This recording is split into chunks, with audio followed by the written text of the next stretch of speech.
Hi all, welcome to football arena. ഒരു മാസത്തിന് മുകളിൽ നീണ്ടുനിന്ന വേൾഡ് കപ്പ് മാമാങ്കം വരുന്ന ഞായറാഴ്ചയോടുകൂടി അവസാനിക്കുകയാണ്. കലാശ പോരാട്ടത്തിൽ കരുത്തരായ സ്പെയിനും അർജന്റീനയും തമ്മിലാണ് ഏറ്റുമുട്ടുക. ഞായറാഴ്ച അർദ്ധരാത്രി ഇന്ത്യൻ സമയം 12:30 ഈ മത്സരം നടക്കുക.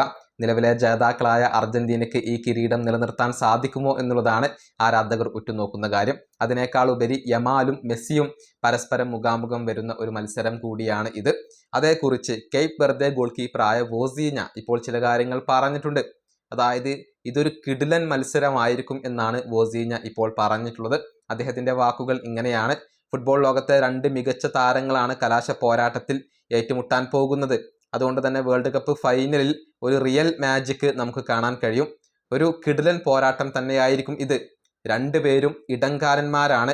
ഞാൻ വിശ്വസിക്കുന്നത് ഭാവിയിലെ മെസ്സി ആവാൻ യമാലിന് സാധിക്കും എന്നുള്ളതാണ്. സൗത്ത് അമേരിക്കയുടെ പാഷനും സ്പെയിനിന്റെ കൺട്രോളും ഓർഗനൈസേഷനും ചേർന്ന ഒരു മത്സരം നമുക്ക് കാണാൻ കഴിയും. അതുകൊണ്ട് തന്നെ അസാധാരണമായ ഒരു ഫൈനലാണ് നമ്മളെ കാത്തിരിക്കുന്നത്. ഇതാണ് വോസീഞ്ഞ ഇപ്പോൾ പറഞ്ഞിട്ടുള്ളത്. ഒരു മികച്ച മത്സരം കാണാൻ കഴിയും എന്നാണ് കേപ്പ് വെർദെ ഗോൾ കീപ്പർ ഇപ്പോൾ അവകാശപ്പെട്ടിട്ടുള്ളത്.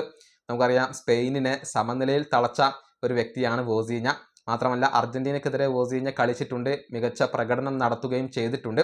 നിശ്ചിത സമയത്ത് അർജന്റീനയെ സമനിലയിൽ തളക്കാൻ കേപ്പ് വെർദേക്ക് കഴിഞ്ഞിരുന്നു. പക്ഷേ എക്സ്ട്രാ ടൈമിലാണ് അവർക്ക് തോൽവി ഏറ്റുവാങ്ങേണ്ടി വന്നിട്ടുള്ളത്. ഈ വീഡിയോ അവസാനിപ്പിക്കുന്നു. അടുത്തൊരു കാണാം.